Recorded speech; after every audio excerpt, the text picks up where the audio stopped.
10 листопада, вівторок, в ефірі інформаційна служба «Заман». Я Оріні Сітумєрова. Вітаю вас. Україна висловила протест Нікарагуа і вводить санкції через відкриття консульства в окупованому Криму. Міністерство закордонних справ України висловило рішучий протест у зв'язку з відкриттям так званої першої іноземної консульської установи на півострові. Сьогодні посол Нікарагуа в Росії спільно із представниками окупаційної влади відкрив так зване консульство та представив постійного консула. За словами окупаційного голови Криму Сергія Аксьонова, а також спільно із Нікарагуа планують реалізовуватися освітні та бізнес-проекти. Міністерство закордонних справ України неодноразово попереджало про неприпустимість таких дій. Наразі Україна вводить відповідні санкції.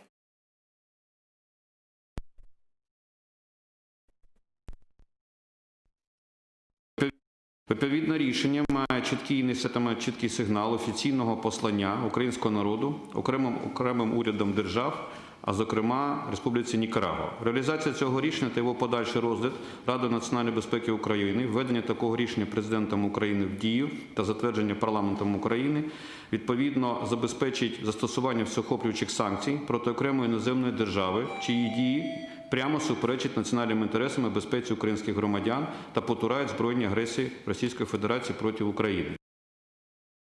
Нікарагуа – одна з 9 держав, яка визнала окупацію Криму Росією у 2014 році. На сьогодні, окрім неї, окупацію півострова також підтримують Афганістан, Венесуела, Куба, Північна Корея та Сирія. На засіданні ООН ці країни не визнали агресію Росії, а також не підтримали резолюції щодо звільнення Криму. Окрім цього, Нікарагуа також підтримує так звану незалежність Південної Осетії та Абхазії. Прокуратура Автономної Республіки Крим та міста Севастополя повідомила про підозру 3 учасникам незаконного збройного формування «Самооборона Криму», які захоплювали адміністративні будівлі у Сімферополі та несли службу на незаконно створеному блокпості. Зловмисникам загрожує позбавлення волі на строк від 3 до 8 років. Відомо, що один з підозрюваних брав участь у затриманні проукраїнських активістів під час мітингу на підтримку територіальної цілісності України 26 лютого 2014 року та здійснював захоплення адміністративних будівель у Сімферополі. Двоє з них протягом лютого-березня 2014 року, погрожуючи застосуванням фізичної сили та вогнепальною зброєю, здійснювали перевірки документів, осіб та обшукували транспортні засоби на незаконно створеному блокпості при в'їзді до Джанкою. Прокуратура автономії спільно з Головним управлінням Національної поліції у Автономній Республіці Крим та місті Севастополі повідомила про підозру 3 учасникам незаконного збройного формування «Самооборона Криму» за частиною 2 статті 260 Кримінального кодексу України. Санкція інкримінованої статті передбачає позбавлення волі на строк від 3 до 8 років. Звернення до президента. Заступник голови Меджлісу кримсько-татарського народу та народний депутат України Ахтем Чийгоз звернувся до президента України Володимира Зеленського щодо екс-співробітника МВС України Миколи Федоряна, якого було затримано 7 листопада при спробі в'їзду на тимчасово окуповану територію Криму. Чийгоз виразив побоювання, що заарештований може вирватися з рук правосуддя. Кто-то его очень серьезно здесь поддерживает в Украине. И мало того, он еще и сегодня заявил, что он не один раз был уже в Украине. Есть прямая ответственность президента Зеленского, потому что все СБУшники, прокуроры – это его, как 100% люди. Поэтому нужно дать обществу четкие ответы.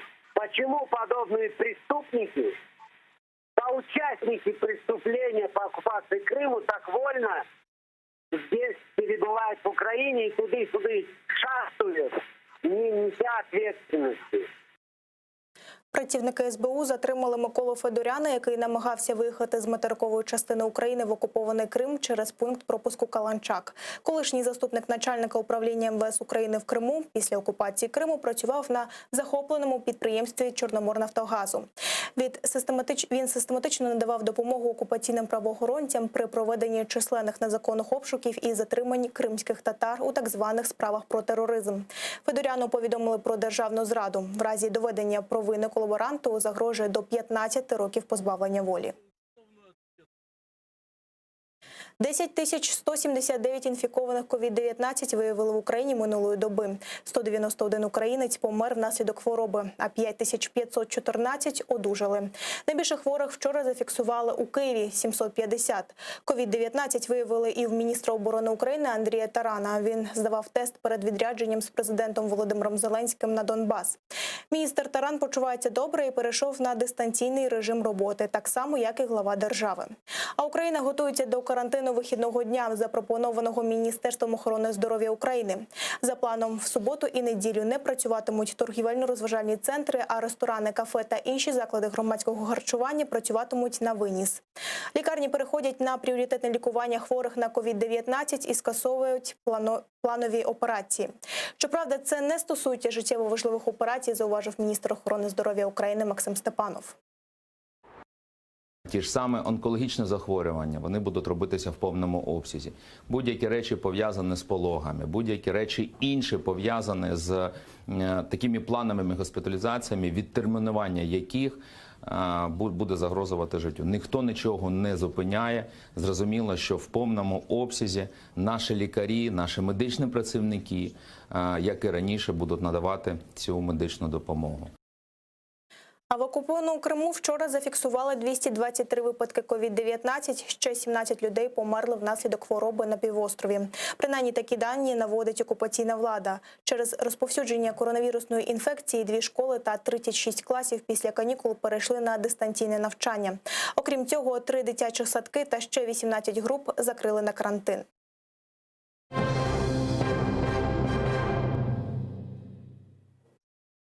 Святкування у Баку та погроми в Єревані. Азербайджан та Вірменія домовилися припинити бої в Нагірному Карабасі, але за посередництва Росії. Азербайджан зупиниться на позиціях, які вже відвоював, та без боїв отримує ще кілька районів. Столиця невизнаної республіки Степанакерт залишиться під контролем Вірменії, але її війська займуть так звані російські миротворці. Вони стануть також на лінії фронту та візьмуть під контроль Лачинський коридор.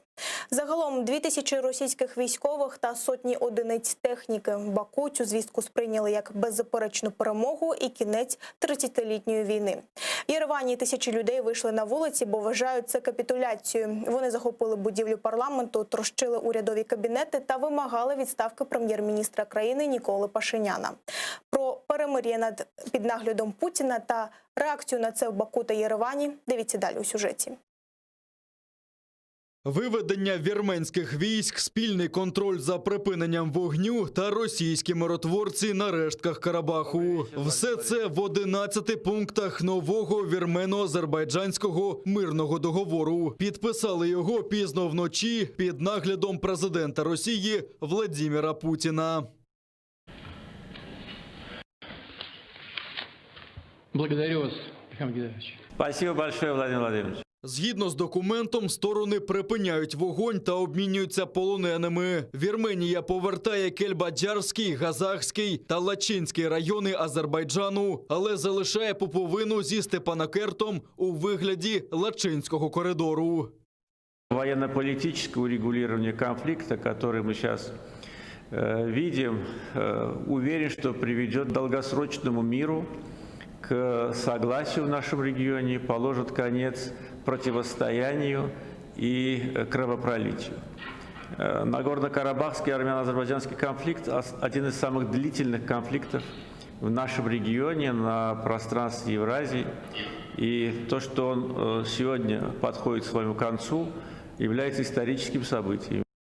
З регіону також виведуть вірменські війська, але їх місце займуть так звані російські миротворці. 2000 російських військових, майже сотня БТРів та ще сотні одиниць військової техніки зайдуть у рештки території Нагірного Карабаху. А транспортний зв'язок між більшою частиною Азербайджану та Нахічеванською автономією, що пролягатиме через територію Вірменії, забезпечуватимуть російські прикордонники. Азербайджанская республика и Республика Армения останавливаются на занятых ими позициях. Вдоль линии соприкосновения в Нагорном Карабахе и вдоль коридора, соединяющего Нагорный Карабах с Республикой Армения, развертывается миротворческий контингент Российской Федерации. Це вимушений крок, бідкається прем'єр-міністр Вірменії Нікол Пашинян. Каже, вірменське військо воювало не лише з азербайджанцями, а й з турками та найманцями. У цій ситуації не було можливості ухвалити інше рішення. Потім я докладніше розповім, чому і в чому причина подій останніх місяців. Я не можу зробити цього прямо зараз, бо зараз головна мета – припинити бойові дії. А якщо я щось скажу, я поставлю під загрозу людей.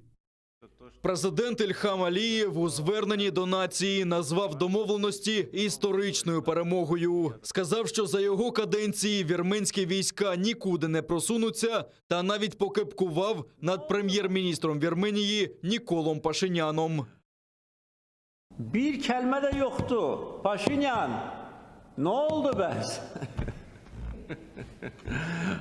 Bu ne oldu Paşinyan diye sen birçok iller arzinde dillerde kalacaksın. Ne oldu Paşinyan?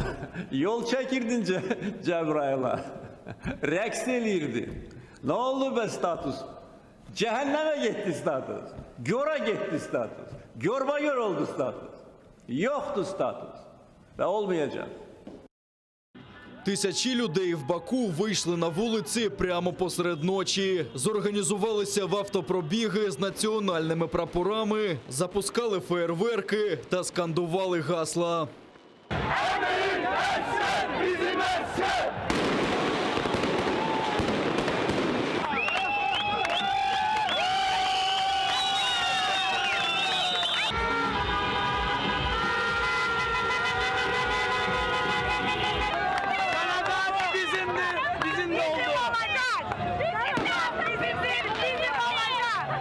А в Єревані угоду сприйняли як зраду національних інтересів. Тисячі людей зібрались біля урядової будівлі, щоб висловити свою незгоду. Вони вимагали від Пашиняна відкликати підпис та піти у відставку. Частина протестувальників вдерлася до зали парламенту та влаштували гвалт.